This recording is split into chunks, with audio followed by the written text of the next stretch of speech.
November 8th, 2005. I'm Ted Koppel, and this is Nightline. Tonight, witness movie history. These are the earliest films of Charlie Chaplin, painstakingly restored and uncut. They reveal his true comedic genius. Chaplin created almost a sense of film that we've never lived up to again. By actually restoring that quality to the image, we give the next generation a whole new chance to actually discover Chaplin.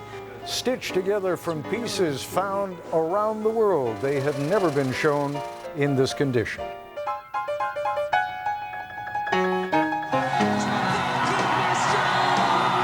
Also, George Stephanopoulos with important election results from around the country. Yes, we're going to tell you what happened in Virginia and New Jersey and California today. And yes, arguably, those election results are more important than watching old Charlie Chaplin movies, even ones that have been brilliantly restored. But that's classic Charlie Chaplin, upstaging events and people bigger and more important than he. But then I wonder how many people will be discussing today's election results 90 years from now. You're about to see some films that were made more than 90 years ago, and what's more, you will see them as they have not been seen since shortly after they were made. Since one always has to assume that there's a generation out there that may not be familiar with Charlie Chaplin, here are a few nuggets to chew on. 10 years ago, a worldwide survey of film critics voted Chaplin the greatest actor in movie history. He was certainly one of the most successful. By 1916, he was earning $10,000 a week. That probably made him the highest paid person in the world back then.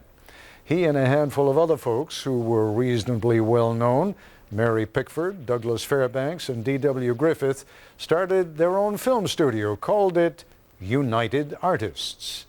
But by then, Chaplin was calling all the shots on his movies. He wrote, directed, and produced them, wrote the music for them, edited the films.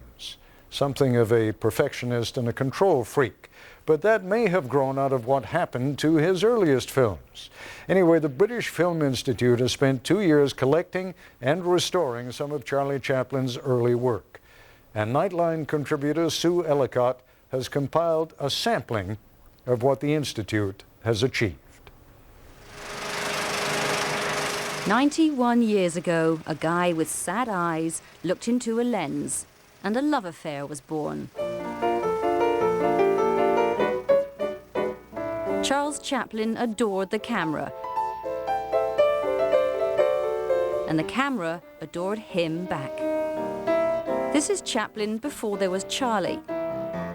It's 1914. He's a skinny music hall actor from London, trying his luck on the big stage, America. No script, no lighting, no direction. Just Charlie Chaplin in the raw. All these spectators around think this guy, this jerk, is just, sort of, what is he doing? They had no clue that they were watching this superstar in the making. And now, in a version never before shown on US television, here are Chaplin's early steps towards stardom for us to see too. He's immediately graspable because he is so extraordinary. And it has to do basically with his style of performance, with his control. He's both an acrobat and a dancer and a comedian all at once.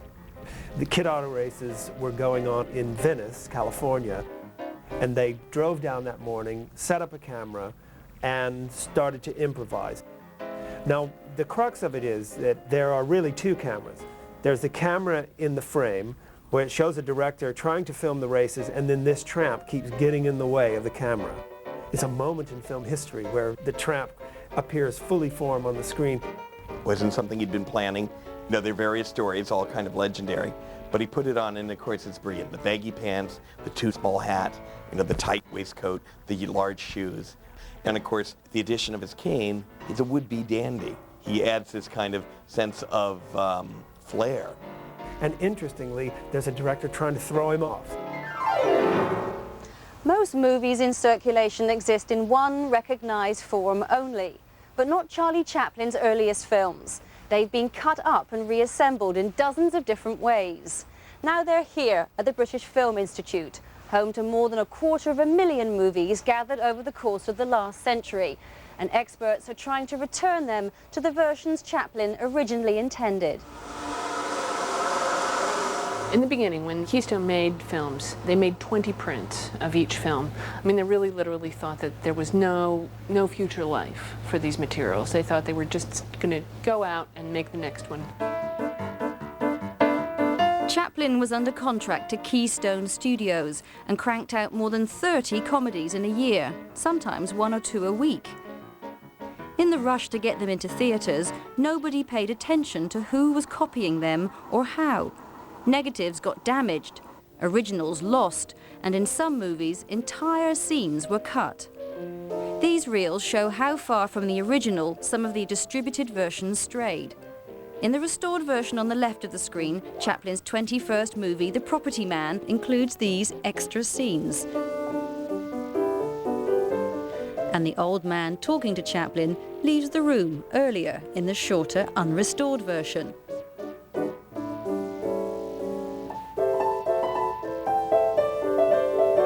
And later, we witnessed the full extent of Charlie's treatment of the old man in the restored version. And his triumphal reaction. Overall, 2 minutes have been recovered, 1/10 of the running time. They weren't recut by some genius who could improve on them. They were recut usually by people who were almost doing it by happenstance. You know, and maybe even accidentally. Something had fallen out and, you know, they just spliced it back together. The Keystone films have always been kind of neglected, partly because they are the younger films, but also because I think nobody's seen the original versions. Sometimes a film was reissued with a new title. Versions of The Property Man were released as The Roustabout and Charlie's Vamping Venus.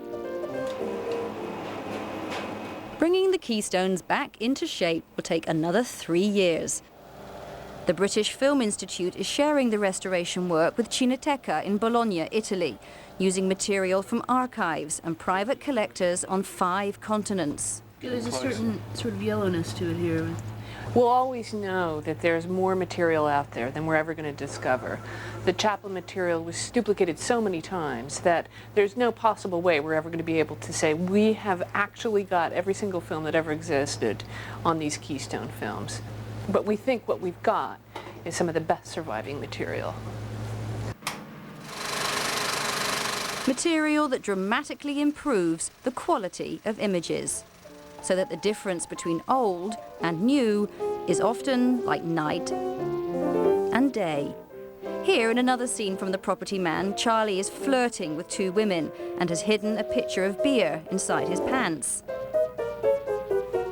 What people have seen from the Keystone before are very bad quality, difficult almost to watch, almost assaultive kind of images because they've been so badly taken care of over the years. And it's really hard to actually enjoy a film when you're squinting.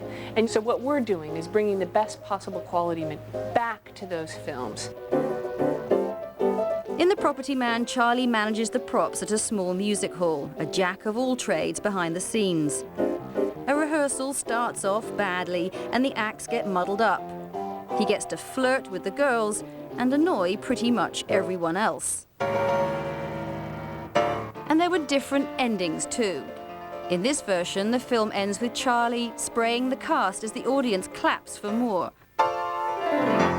The restored original shows they did indeed get more than they'd bargained for. Charlie turns to apologize and aims the hose by mistake at the audience, bringing us a scene of classic, full-blown Keystone mayhem. Keystone was it was a kind of a madhouse. So it's very exciting to see this kind of freedom, which actually contrasts a lot with Chaplin's later very controlled films. At this moment where kind of almost anything was possible.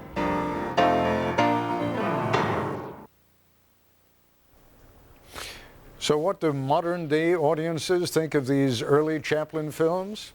We'll find out when we come back. This is ABC News Nightline. Brought to you by Honda Pilot.